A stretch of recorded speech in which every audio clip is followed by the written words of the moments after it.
నమస్తే, welcome to today tomorrow. నేను మీ నరేష్. మొత్తానికి కొద్ది గంటల్లో ఎన్నికల నగారా మోగనుంది. దీనికి సంబంధించి కేంద్ర ఎన్నికల సంఘం దీనికి సంబంధించి రేపు మధ్యాహ్నం 3 గంటలకి ఎన్నికల షెడ్యూల్ ని విడుదల చేస్తామని చెప్పేసి ఒక ప్రెస్ నోట్ ని కూడా విడుదల చేయడం జరిగింది. రేపు మధ్యాహ్నం 3 గంటలకు ప్లీనరీ హాల్ విజ్ఞాన్ భవన్ న్యూఢిల్లీలో అక్కడ విలేకరుల సమావేశం పెట్టి కేంద్ర ఎన్నికల సంఘం షెడ్యూల్ ని రిలీజ్ చేయబోతోంది. 7 విడతలుగా ఎన్నికలు జరగబోతున్నాయి. 7 విడతలుగా 7 షెడ్యూళ్లతో ఆ ఎన్నికల కమిషన్ దీనికి సంబంధించినటువంటి షెడ్యూల్ ని రిలీజ్ చేయబోతోంది. సో 7 విడతల వారీగా లోక్సభ ఎన్నికలు జరుగుతాయి అంటున్నారు. అలాగే రేపు మధ్యాహ్నం 3 గంటలకు సంబంధించి ప్రెస్ మీట్ ఉంటది. 1:30 లంచ్ ఉంటది.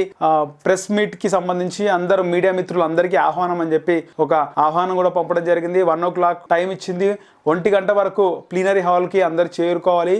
ఢిల్లీలోని విజ్ఞాన్ భవన్ లో ప్లీనరీ హాల్ కి ప్రెస్ ప్రతినిధులు అందరూ కూడా చేరుకోవాలని చెప్పేసి ఇప్పటికే కేంద్ర ఎన్నికల సంఘం ఒక ఇది కూడా విడుదల చేయడం జరిగింది. ఒక నోట్ ని కూడా విడుదల చేయడం జరిగింది. సో దీనికి సంబంధించి ఎన్నికల నగారా మోగిన తర్వాత ప్రతిపక్షాలు అధికార పార్టీలు అన్ని కూడా అప్రమత్తం అవుతాయి. ఇప్పటికే భారతీయ జనతా పార్టీ మాక్సిమం సీట్లను ప్రకటించింది. అలాగే బీఆర్ఎస్ కూడా ప్రకటిస్తుంది. 2 వారీగా ప్రకటిస్తుంది తెలంగాణలో. అలాగే కాంగ్రెస్ పార్టీ అభ్యర్థులను ప్రకటించడంలో కీలకంగా కొన్ని ఇతర పార్టీల నాయకులను చేర్చుకుని కాంగ్రెస్ పార్టీని బలంగా చేసుకున్న తర్వాతే ఒక బలమైన అభ్యర్థిని ప్రకటించాలి అనే విధంగా కాంగ్రెస్ పార్టీ భావిస్తున్నట్టు తెలుస్తుంది. దీనికి విరుద్ధంగా బీజేపీ ఆల్రెడీ ప్రకటించింది. సో బీజేపీ ప్రకటించిన క్యాండిడేట్ కి కాంగ్రెస్ క్యాండిడేట్ ఎవరిని నిల్చోబెడితే గెలిచే అవకాశాలు ఉంటాయనే ఉద్దేశంతో కాంగ్రెస్ పార్టీ ముఖ్యమంత్రి రేవంత్ రెడ్డి ఉన్నట్లుగా కూడా తెలుస్తుంది.